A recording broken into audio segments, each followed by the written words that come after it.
y despojado de las cosas más importantes para vivir, incluso llegue a pensar que tiene que gestionar su vida en esa lógica, lo que no han pensado los estudiosos del neoliberalismo es que esto solo ha sido posible en la medida en que el poder, los dispositivos de poder, los dispositivos que producen subjetividad han colonizado el superyo.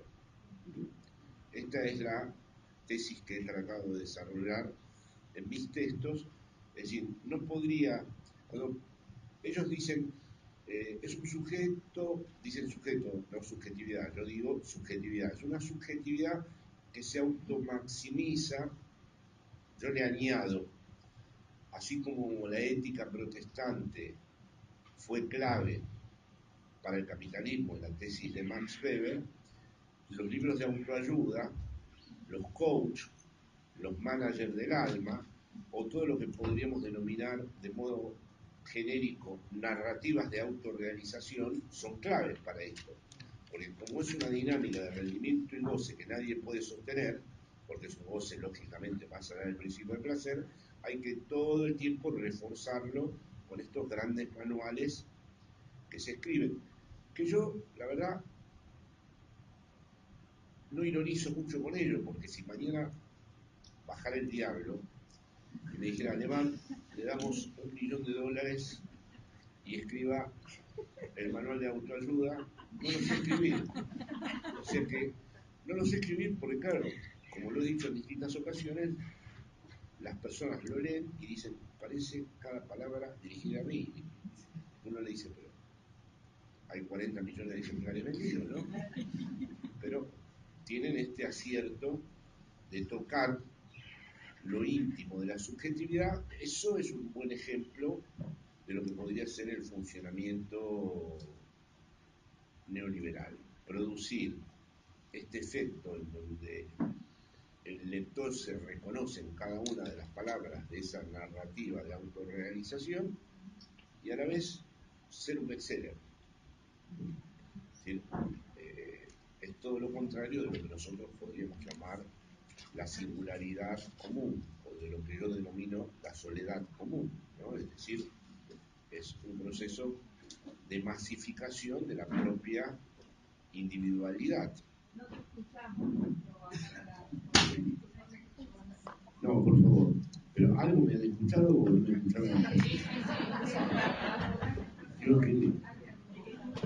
Dios mío, si no me escucharon hasta aquí ya me muero. No.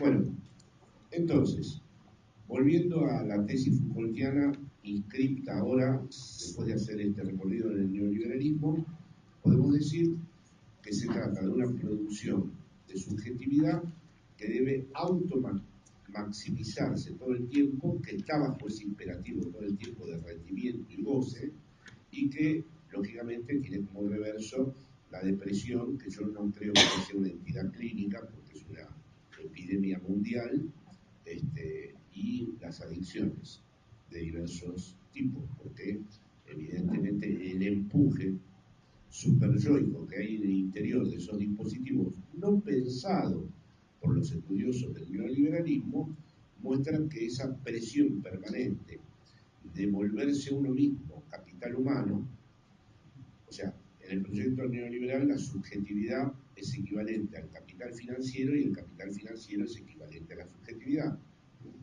Es una especie de subjetividad a subjetividad prima, ¿no? Es decir, entras en un dispositivo donde cada vez hay que aumentar progresivamente tu valor, ¿no?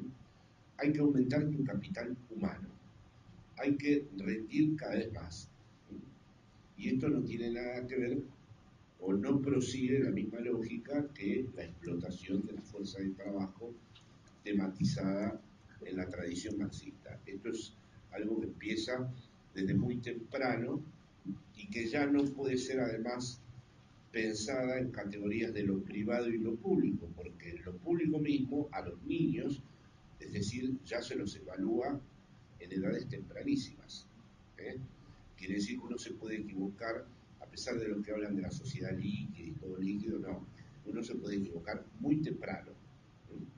Uno puede desde muy temprano no estar bien evaluado, no estar bien considerado en los diversos protocolos de evaluación que se abren a estas cuestiones de maximización de uno mismo, optimización de tus recursos, gestión de tu propia vida, gestión. Esto es la vida como empresa, no participar en una empresa real ni tener una empresa.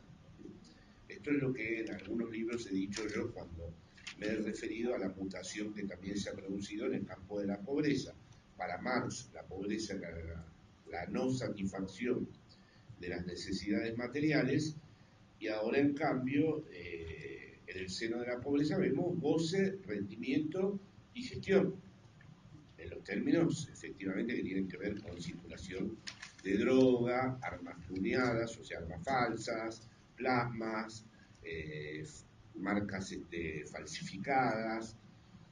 Pueden estar presentes todas las miserias de la no satisfacción de necesidades claves para la existencia, pero sin embargo haber celulares, armas, drogas, etcétera, etcétera. Es decir, no es menos ya la pobreza, ahora es más. Es decir, ahora es algo en donde efectivamente incluso es más descarnado que en ningún otro sitio esta dinámica de rendimiento y de goce, que está más allá del principio de placer y que empuja a la vida a todo el tiempo dar más de sí y automaximizarse y aumentar. La expresión capital humano es una expresión americana, que era considerada la vida como un capital, que progresivamente tenía que ser aumentado. Bueno, así es que entonces en todo este panorama Foucault empezó hablando del poder como no represivo, de relaciones de poder, mejor dicho, porque esa es la expresión que le gustaba a él. Él en un momento dado dice, muchos han creído que mi preocupación es el poder cuando mi preocupación es el sujeto. Yo añadiría, rectificaría y diría, su preocupación ha sido la subjetividad.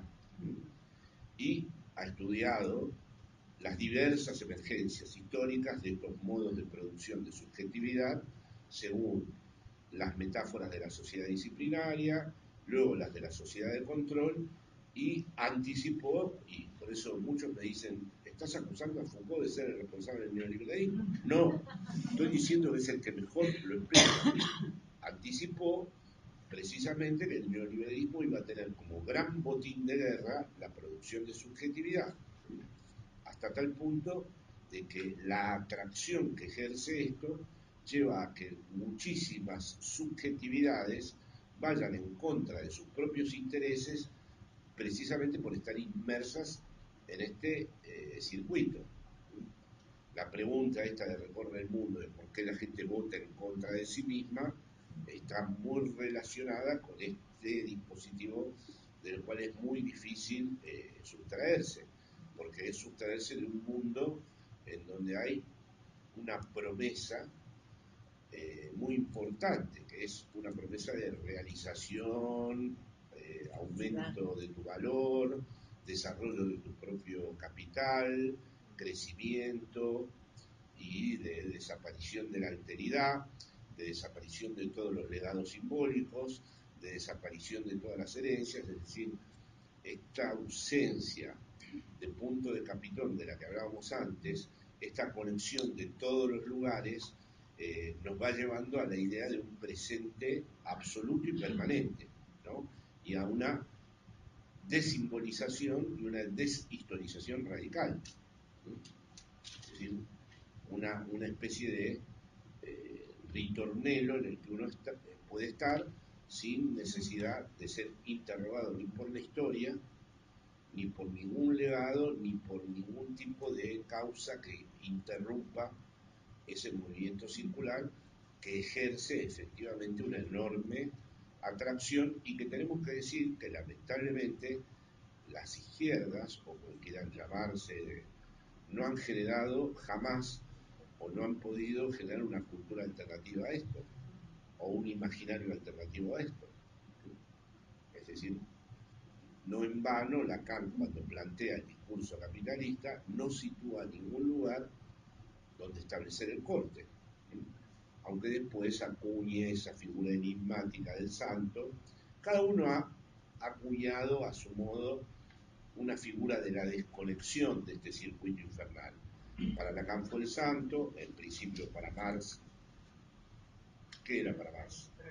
El proletario, luego para Deleuze, el esquizo, que no se confundía con el esquizofrénico clínico, y para Foucault, volviendo hacia Grecia, los cuidados de sí, como alguien que logra interceptar todo esto, realizando un debate con un intelectual cordobés sobre esto, realizando distintas prácticas que se separan de estas tecnologías del yo propias del neoliberalismo, porque establecen una relación con la verdad donde es una especie de sueño que hay a lo último en Foucault, que para mí se traduce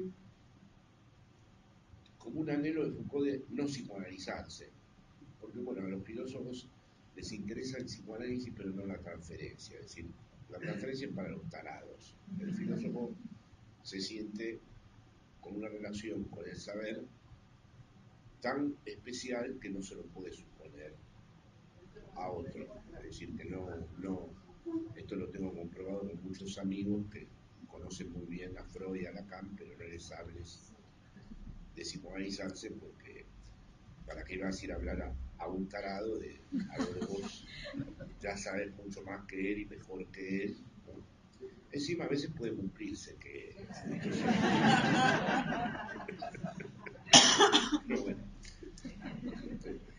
el asunto es que, y aquí finalizo para que podamos tener una conversación entre nosotros y mañana continúo. Mi tesis es, esa es la subjetividad, acepto que hay un modo de producción de subjetividad, acepto que hay por parte de Foucault una ontología, es decir, un modo de concebir la emergencia de la subjetividad a través de estos dispositivos, que estos dispositivos son constituyentes de la subjetividad, pero que no constituyen al sujeto.